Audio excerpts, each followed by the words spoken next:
और ये मैसेज देना चाहते हैं अहले इक़्तिदार को कि हमको बेबस, हमारे अवाम को बेबस मत समझो, ये गलती होगी। कि हमारी नज़दीकियाँ बेवफाई और आपकी नज़दीकियाँ मोहब्बत। तो जो बुखारी साहब की जमात के बारे में और गुलाम नबी आज़ाद साहब की जमात के बारे में डॉक्टर फ़ारूक अब्दुल्ला साहब ने कहा कि ये सरकारी जमातें हैं, तो उससे क्या मुराद है? असल हक़ाइक़ की अक्कासी ये है कि आपके पास क़ुव्वत ख़रीद है क्या, बाज़ार जाकर देख लीजिए। हिल डेवलपमेंट काउंसिल के इलेक्शंस हो रहे हैं। हमेशा से हमारा जी बिल्कुल, हमेशा से हमारा नाता जो है उन लोगों के साथ रहा है, चाहे हम सियासी नातों की बात करें या फिर सोशल नातों की हम बात करें। तो क्या आपको लगता है कि उन चुनावों के जो रिज़ल्ट्स होंगे, जो परिणाम होंगे, वो अक्कासी करेंगे जम्मू कश्मीर के नब्ज़ की? हम डरे हुए, याद दिलाऊंगा, कश्मीर में कौन कब डरा वो किसी और से पूछो। हिल डेवलपमेंट काउंसिल के इलेक्शंस हो रहे हैं।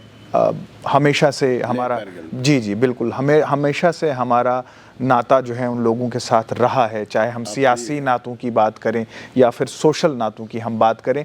तो क्या आपको लगता है कि उन चुनावों के जो रिज़ल्ट्स होंगे, जो परिणाम होंगे, वो अक्कासी करेंगे जम्मू कश्मीर के नब्ज़ की?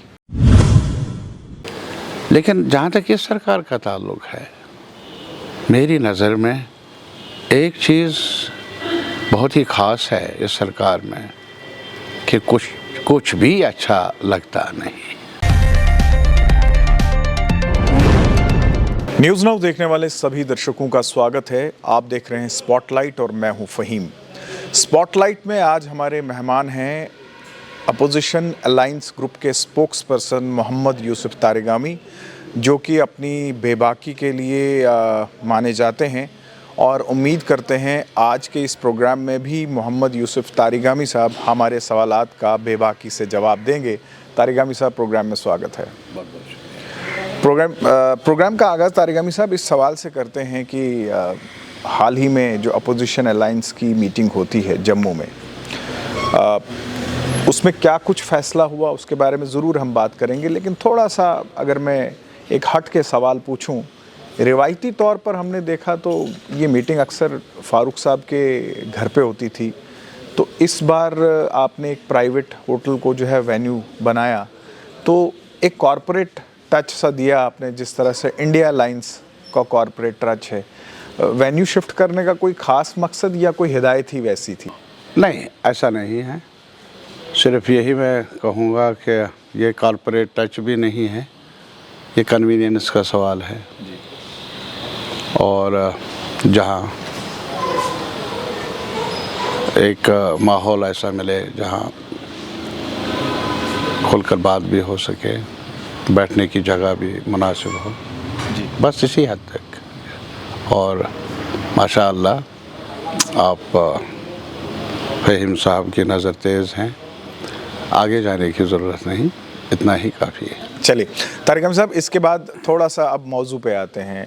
पहली बार इंडिया अलायंस बनने के बाद ये आपकी पहली मीटिंग थी जम्मू कश्मीर में, और बल्कि मैं अगर इसको थोड़ा सा और तरमीम दूं तो साल 2023 की आपकी ये पहली मीटिंग हुई जो इस तरह से हुई अलायंस बनने के बाद। इसमें जो अभी तक का बड़ा फ़ैसला है वो ये है कि 10 तारीख को आपने कहा है कि आप पीसफुल एहतजाज करेंगे, आप धरने पे बैठेंगे। थोड़ा सा तफसीलन बताएंगे, क्योंकि फ़ारूक साहब ने उस दिन कोई ज़्यादा इस पर रोशनी नहीं डाली। क्या प्रोग्राम है आपका, किस तरह का पीसफुल प्रोटेस्ट होगा? अगर प्रोटेस्ट भी करना है तो आप सरकार के ख़िलाफ़ प्रोटेस्ट कर रहे हैं और फिर ये भी कह रहे हैं कि हम उनसे इजाज़त भी लेंगे। देखिए, जहाँ तक अभी जो हमने ये इजलास जो मुनक्कद हुआ, ये मेरे ख्याल में 2024 में पहला इजलास नहीं है इंडिया अलायंस बनने के बाद। हाँ, आपने सही फरमाया, दुरुस्त फरमाया। और मैं ये भी बताना ज़रूरी समझता हूँ, ये एक्सटेंशन भी नहीं है इंडिया अलायंस का जी। ये ज़रूर है क्या कि सिमिलर सिचुएशंस हैं, कुछ सिमिलैरिटीज़ हैं वक्त की भी। और जहाँ तक आज के इस इजलास का ताल्लुक़ है, मौजूदा सूरत हाल का तकाज़ा भी यही है जम्मू कश्मीर के हालात का जी। और हमारी नज़र में काफ़ी तब्दीलियाँ भी रोनुमा हो रही हैं और नाजुक सूरत हाल है, बन रही है। तो इस वजह से तकाज़ा यही था कि हमें मिल बैठकर आगे बढ़ने का कोई रास्ता, कोई अपॉर्चुनिटी उसको ढूंढना चाहिए। और मुद्दा और मकसद यही है कि हमारे आवाम जम्मू के, कश्मीर के और लद्दाख के भी बहुत ज़्यादा परेशान हैं। मायूसी, आपकी नज़र कहीं पर भी पड़े चेहरे पर, चेहरा मायूस लगेगा। वो जो दीवारें थी, कभी उधर ज़्यादा, कभी इधर काम, इधर ज़्यादा, उधर काम, वो अब दीवार इन्होंने रखी नहीं। इनके दुकान में, मौजूदा सरकार की दुकान में जो सौदा है, बाज़ार एक जैसा लग रहा है उनको, कश्मीर भी, जम्मू भी और लद्दाख भी। देने के लिए कुछ नहीं, अगर कहीं से है भी कुछ, उसको लेने की ही परेशानी रहती है। और हमने ये भी देखा है अपने इस तजुर्बे की बुनियाद पर पिछले कई सालों से जो देख रहे हैं कि सरकारें आज तक, अच्छी सरकारें, बुरी सरकारें, आपका अलग नुक्ता निगाह, मेरा अलग नुक्ता निगाह, वो तो अपनी जगह पर। ये नहीं है कि आज तक की जो सरकारें बनी है देश के अंदर या जम्मू कश्मीर में सब कुछ ठीक ही था, सब कुछ ठीक ही नहीं था जी। कमियां अपनी जगह पर वो तो लाजमन रही हैं। लेकिन जहाँ तक इस सरकार का ताल्लुक़ है, मेरी नज़र में एक चीज़ बहुत ही ख़ास है इस सरकार में कि कुछ भी अच्छा लगता नहीं। ये नहीं है कि खामियां हैं, कहीं पर एक, कहीं पर कुछ कमी है या दाग लगा है, उसको धोने की कोशिश कर ले, तन मन जो भी है पूरा दागदार बन चुका है। लेकिन तारकिब साहब, ये आप हाँ, कहते हैं, ये आप मुझसे ही सवाल करते हैं ना, तो मैं ही जवाब दे रहा। ऐसा नहीं है कि मैं कह रहा हूँ, लेकिन ये सिर्फ मेरा एहसास नहीं है, आम नागरिक का मुझे लग रहा है। वो कैसे लग रहा है आपको याद होगा, मैं आपको याद दिलाऊंगा। खुद इनको भी अब ऐसा लगने लगा है। पहले तो ये बार बार उन्होंने, अभी कुछ महीने पहले इन्होंने कहा, किस असेंबली की बात आप कर रहे हैं, हमने तो इतने हजार पंच बनाए, इतने हजार हमने अर्बन लोकल बॉडीज़ के मेंबर चुने, डीडीसी बनाए। ये तो अभी की बात है, ज़्यादा वक्त गुजरा नहीं, कुछ 1-2 महीने पहले, और बड़े नेताओं ने कहा, डंडोरा पीटा। अर्बन लोकल बॉडीज़, चर्चा ही नहीं, तैयारियां डिपार्टमेंट से पूछ लीजिए, और तैयारियां मुकम्मल, रिजर्वेशन भी वार्ड्स की जी। पंचायत के बारे में भी इशारे वाज़े रहे। अब यकायक कोर ग्रुप को बुलाना और कोर एजेंडा क्या होगा कि कैसे बच जाए हम लोगों की नज़र से, यही था ना। मैंडेट क्या है इनका? मैंडेट मीन्स जो उन्होंने सीख किया है लोगों से कि हम डेमोक्रेटाइज कर लेंगे, पहले जमहूरियत थी नहीं, हम जमहूरियत के दाग बेल डालेंगे। ये अक्स है उनकी करने का ग्राउंड पर। तो इस वजह से ये मेरा नहीं, जो अभी आपने फरमाया कि ये मेरी नज़र है, ये उनकी भी नज़र है जो करने वाले, जिनके पास सब कुछ है, लेकिन एक चीज़ नहीं है कि आवाम का सामना करने का हौसला। तारिक अहमद साहब, इस सवाल का जो दूसरा हिस्सा है वो रह गया, लेकिन चूंकि यहाँ पे बात ये जुड़ती है कि कल भारतीय जनता पार्टी के जो प्रधान हैं यूटी के, उन्होंने प्रेस कॉन्फ्रेंस की, उनके साथ बाकी सीनियर लीडर्स भी थे। आपके इस 10 तारीख के कॉल पे उन्होंने कहा कि अब हालात साजगार हैं, बेहतर हैं, तो आज इनको ऐसी याद आ गई जब जम्मू कश्मीर के हालात ख़राब थे तब इन लोगों ने धरने नहीं दिए, तब इन्होंने प्रोटेस्ट नहीं किया। उस बारे में आप क्या कहें? क्या बताएं। और पहले कुछ कभी कभी दुख भी होता है कि किस लेवल पर हमारे अब नैरेटिव्स, बातचीत, गुफ्तार, हम डरे हुए। याद दिलाऊंगा, कश्मीर में कौन कब डरा वो किसी और से पूछो। दीवार पर लिखा है। ये वही क़यादत है जिनके एमएलएज को मारा गया, मिनिस्टर्स को मारा गया, कारकुनों को मारा गया। डटे रहे, डटे रहे। चुनाव एक बार नहीं कई बार जब अहले इक़्तिदार दिल्ली से लेकर यहाँ तक घबराहट के शिकार थे। ये तो आज डरना, मैं एक कारकुन की हैसियत से कहूँगा कि मेरा जीवन ही एक डरनों के प्रोसेस से गुजरा है। आज के डरने में सिर्फ ये फ़र्क है कि सारी पॉलिटिकल पार्टीज अपोजिशन की लगभग एक साथ मिलकर ये मैसेज देना चाहते हैं अपने आवाम को कि हम आपके साथ हैं, आपके दुख सुख में शरीक हैं।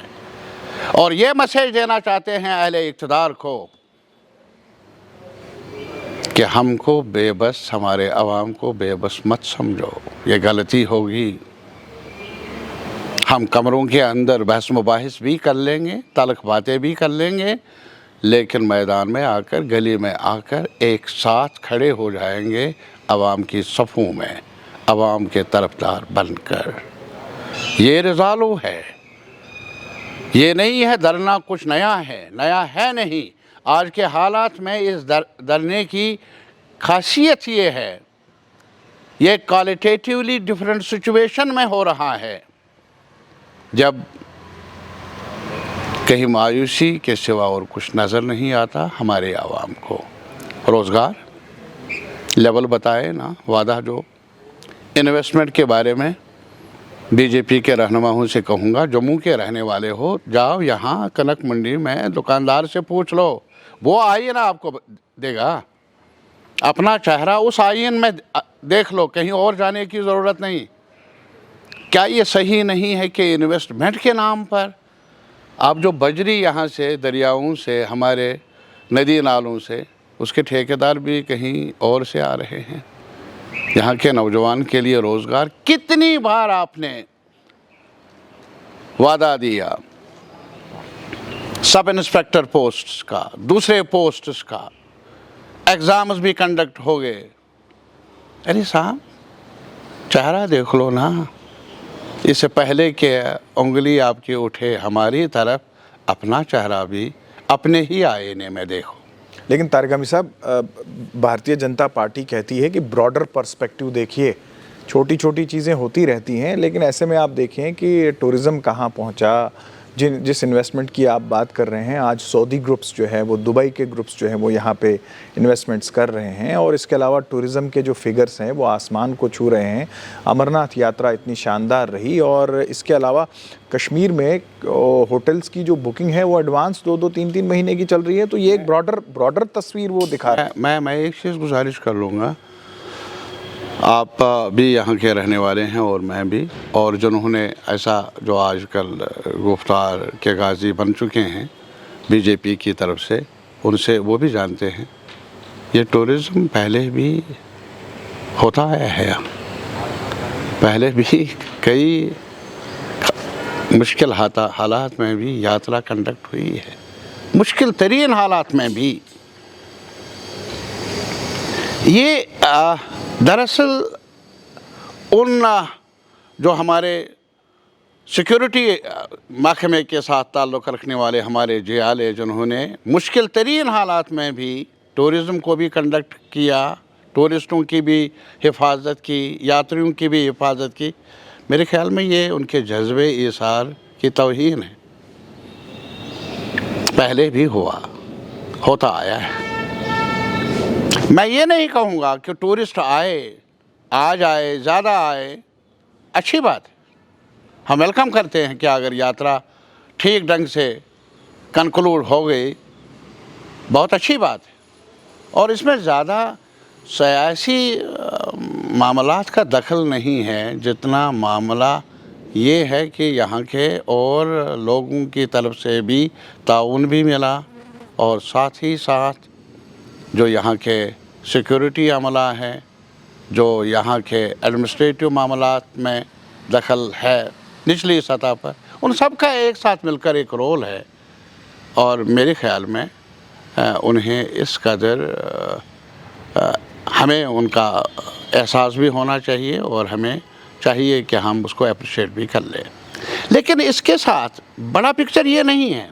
आज को आपको भी मैं बताऊंगा टूरिज़म कितना बड़ा हिस्सा है हमारी इकनॉमी का। आजकल ज़्यादातर जीडीपी के बारे में, ये किसी को पता हो या ना हो जीडीपी क्या है, लेकिन जीडीपी कहा जाता है। कितना हिस्सा है टूरिज़म का उसमें? अरे साहब, हैंडीक्राफ्ट्स का क्या हाल है? एग्रीकल्चर का क्या रोल है?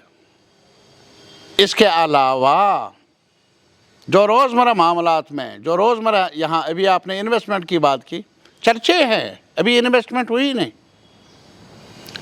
और वो भी कब से इन्वेस्टमेंट के बारे में चर्चा होता आया है कि फ़लानी ग्रुप आएगा, ये आएगा, और ये लंतरानियाँ मेरे ख़्याल में दिल को बहलाने के लिए ठीक है, लेकिन असल हक़ाइक़ की अक्कासी नहीं है।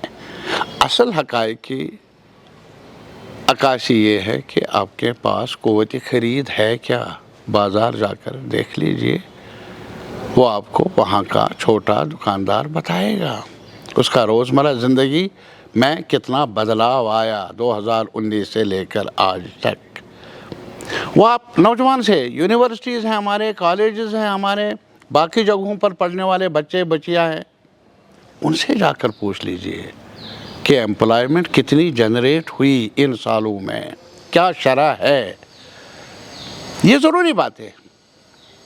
और इसके अलावा आप एक्चुअलिटी में देख लीजिए, चैम्बर के पास जाइए। मैं नहीं कहता हूँ कि आप इधर उधर जाए, चैम्बर के पास जाइए, उनके कह दीजिए कि इन्वेस्टमेंट का या बिजनेस पर अमल दखल क्या रहा तब से लेकर 2019 से ख़ास तौर पर इन सालों में क्या हुआ।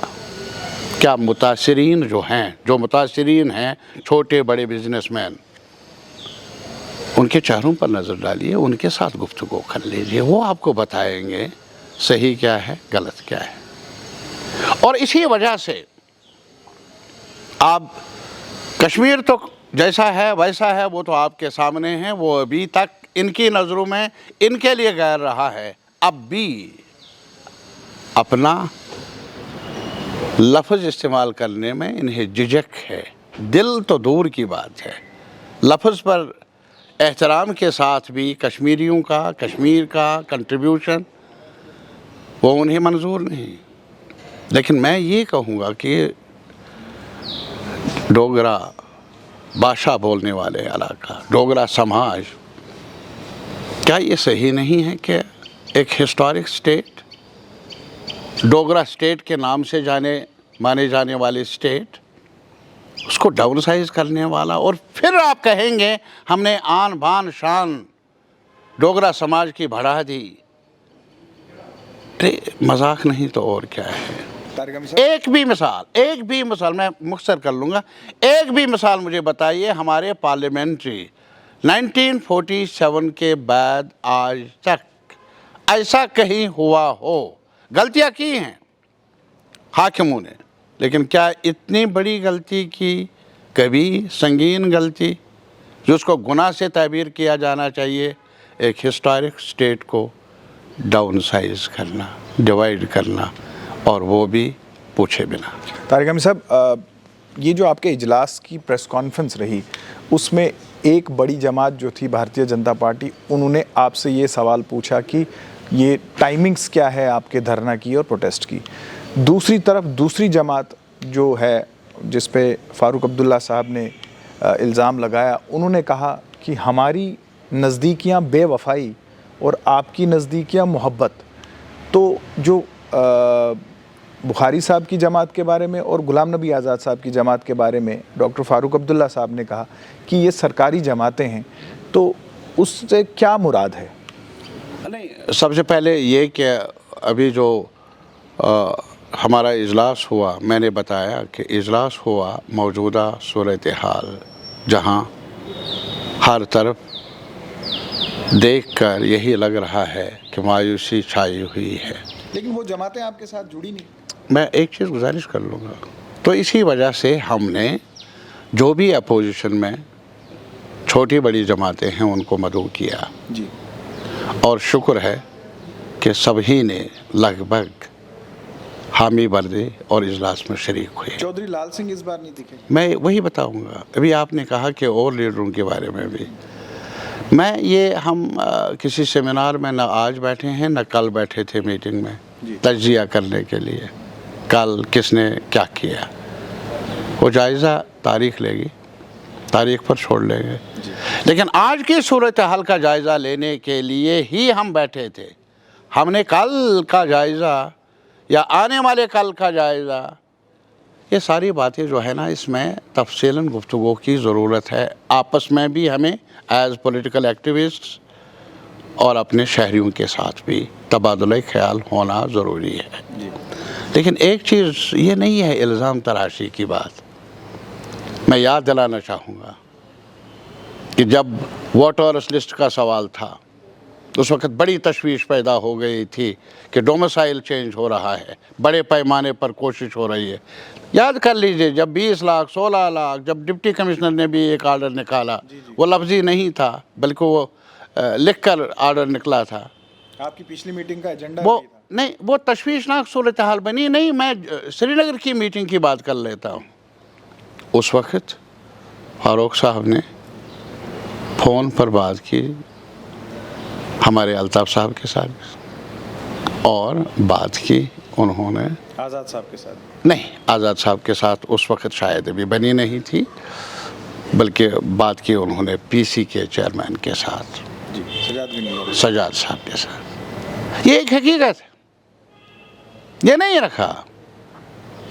और मैं गवाह हूँ कि जब हमने यहाँ इजलास तलब किया था इन्हीं सवालात को लेकर, सरूरी साहब से पूछ लीजिए, मैंने उनसे गुजारिश की कि आज़ाद साहब मिले नहीं, लेकिन आपसे मेरी गुजारिश है कि शरीक हो जाए। जवाब मिला लाल सिंह साहब से। जब पिछली मीटिंग यहाँ हो गई, मैंने बात की, उन्होंने कुछ रिजर्वेशंस का इजहार किया, हक है उनका। और अब भी मैंने फ़ोन किया, फ़ोन उठाया नहीं।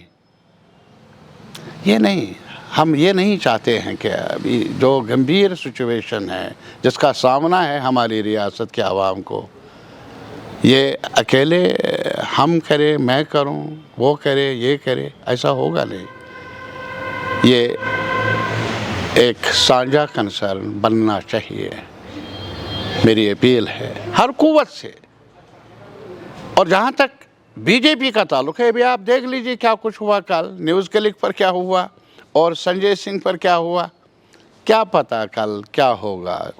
जो आज दरबारी है कल वो गैर हो जाएंगे। वफा नाम की चीज़ लिखी नहीं है इनकी डायरी में। और इस वजह से मैं आज भी माजरत से गुजारिश कर लूँगा आपकी वसातत से, तमाम कुव्वतें, उनकी अहमियत है अपनी जगह पर, अपना रोल है। सिर्फ हमारी गुजारिश ये है कि ये जो मौजूदा निज़ाम और बागडोर संभाली है जिस पार्टी ने, 5 साल का जायज़ा ले लीजिए, 10 साल का नहीं, 9 साल का भी नहीं, आप जायज़ा ले लीजिए क्या इंसाफ किया है जम्मू के आवाम के साथ, कश्मीर के आवाम। मैं उसी जायज़े का सवाल अब आपसे पूछूंगा। अब जो मौजूदा सूरत हाल में इलेक्शंस लग रहे हैं, वो इलेक्शंस जो है वो पार्लियामेंट के इलेक्शंस होंगे, तो ऐसे में लगता है आपको कि आप तो खुद कह रहे हैं कि जम्मू के लोग बहुत नाराज़ हैं, आपने कनक मंडी का जिक्र किया, उससे मुराद ये है कि आपने ओल्ड सिटी की बात की, तो आपको लगता है कि जम्मू को मैंडेट नहीं मिलेगा दोबारा भारतीय जनता पार्टी को, और ये जो इंतखाबात हैं? दूसरा सवाल मेरा आपसे ये भी रहेगा कि हिल डेवलपमेंट काउंसिल के इलेक्शंस हो रहे हैं, हमेशा से हमारा जी बिल्कुल हमेशा से हमारा नाता जो है उन लोगों के साथ रहा है, चाहे हम सियासी नातों की बात करें या फिर सोशल नातों की हम बात करें, तो क्या आपको लगता है कि उन चुनावों के जो रिजल्ट्स होंगे, जो परिणाम होंगे, वो अक्कासी करेंगे जम्मू कश्मीर के नब्ज़ की? नहीं, मैं इतनी सी बात कर लूँगा, नजूमी हूँ नहीं मैं, क्या होगा, क्या किया होगा, क्या सोचा होगा।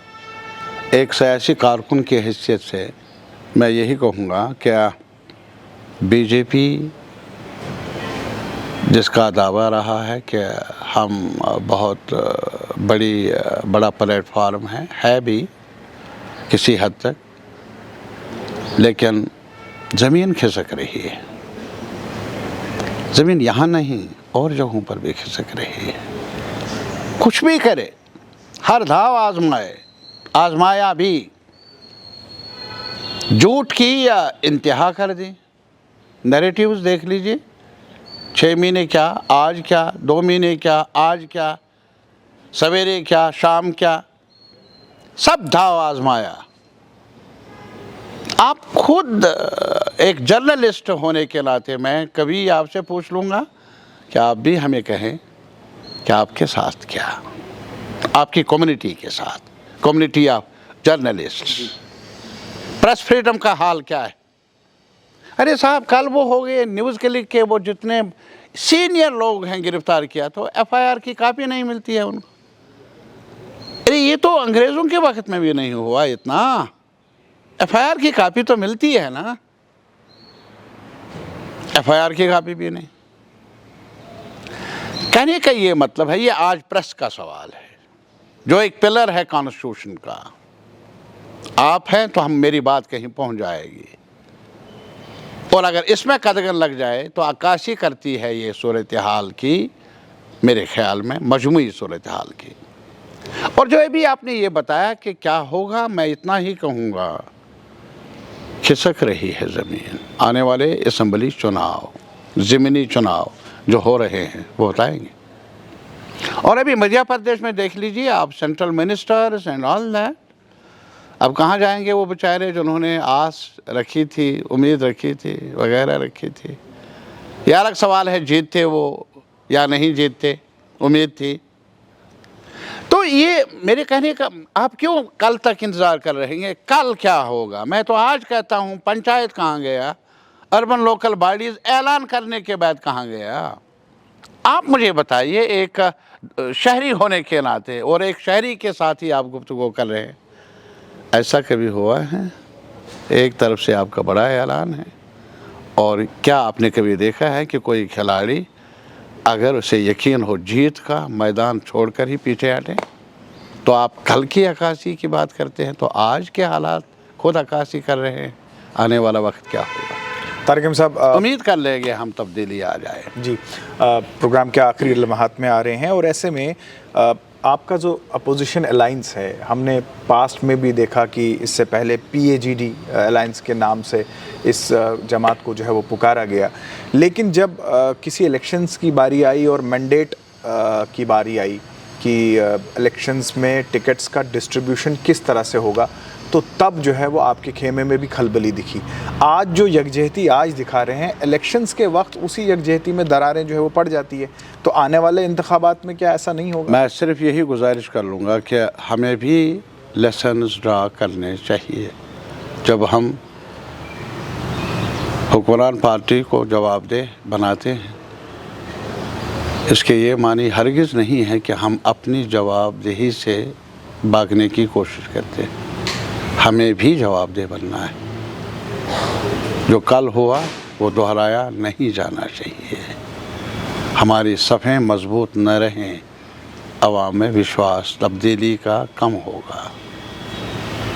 हमारे सफ़ों में ज़्यादा एक दूसरे पर भरोसा करने की सलाहियत पैदा हो जाएगी, अवाम के अंदर एतमाद की फ़िज़ा और मुस्तहकम होगी। दुआ करता हूँ। तारिक अहमद साहब, प्रोग्राम के आगाज़ में मैंने आपसे सवाल पूछा था कि 10 तारीख के प्रोग्राम पे थोड़ी सी रोशनी डालें, और मैं चाहता हूं कि वो प्रोग्राम के बारे में थोड़ा सा बताएं। देखिए, जहाँ तक हमने अभी सूरत हाल का जायज़ा ले लिया और उस सूरत हाल में हमने जो महसूस किया कि जैसे ये एक खत्ता है पूरे मुल्क में, कि पूरे मुल्क में आईन मौजूद है, कॉन्स्टिट्यूशनल ऑर्डर हैं, इदारे हैं, ऐसा लग रहा है कि जैसे इस खत्ते में कॉन्स्टिट्यूशनल ऑर्डर सस्पेंडेड है। अगर ऐसा नहीं है, कौन सी जवाजियत है कि हमारा मुल्क फेडरल ढांचा है अब भी, जब आईन ऑपरेटिव है, जहाँ पार्लियामेंट है वहाँ असम्बलियाँ भी हैं, एक ही खत्ता है कि जहाँ 5 साल से चुनाव नहीं, असम्बली नहीं, असम्बली के कहाँ नहीं गए, इलेक्शन कमीशन के पास भी गए, वहाँ भी रुजू किया, और ख़ुद इलेक्शन कमीशन ने कहा कि वैक्यूम है। अगर वैक्यूम है, बड़ी बात है, ये छोटी बात नहीं है, तो वैक्यूम को दूर करने के लिए क्या कदम उठाया गया? डिलिमिटेशन नाम पर जो करना था, जो मेरी नज़रों में तोड़ फोड़ के सिवा ज़्यादा अहमियत नहीं रखता है मेरी नज़र में, लेकिन फिर भी किया, रिवीजन ऑफ वोटर्स भी हुआ। और अगर आज बीजेपी वाले कहते हैं कि भाई हमारा क्या इसमें इलेक्शन कमीशन का, हम गए दरख्वास्त लेकर इलेक्शन कमीशन के पास, अपोजिशन पार्टीज़ के रहनुमा, बीजेपी साहब से मैं गुजारिश करता हूँ कि आप भी एक दरख्वास्त लेकर जाइए ना इलेक्शन कमीशन के पास, कहिए कि मेरा जम्मू, मेरा कश्मीर मुतालबा कर रहा है कि जल्दी से असम्बली के चुनाव कराओ।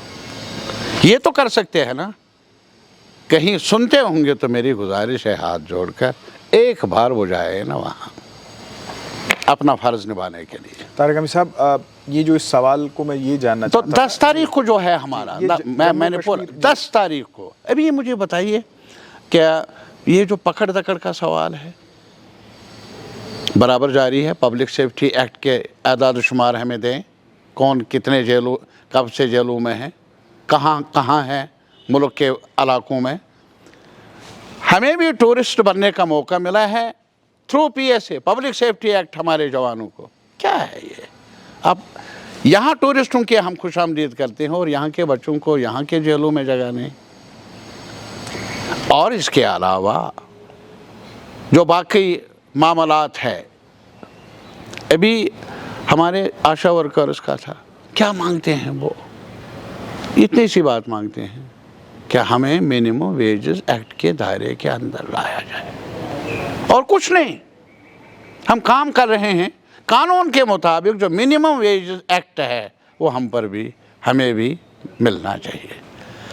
हैरान बात यह है कि उनसे पूछ लीजिए कभी कि स्कीमों में काम करने वाले कब आप उनको उजरत देते हैं, ऑनरेरियम देते हैं, कितने महीने गुजरने के बाद।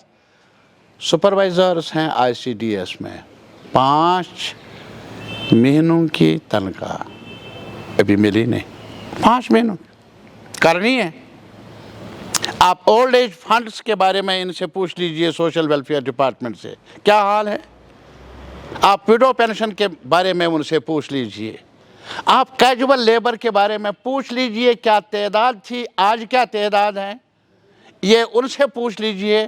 PHE में काम करने वाले, बिजली महकमे में काम करने वाले, टूरिज़्म में काम करने वाले, कितने महीनों से उनके जो कैजुअल डेली वेज बुनियादों पर जो उजरत मिलनी चाहिए वो मिली नहीं। अफसोसनाक है ये सूरत हाल मेरे भाई।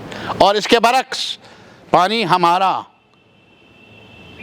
बहुत पानी है हमारे पास, जो खुद मानते हैं हमारी आज की सरकार भी, वसीले हैं हमें, बिजली प्रोड्यूस यहाँ होती है।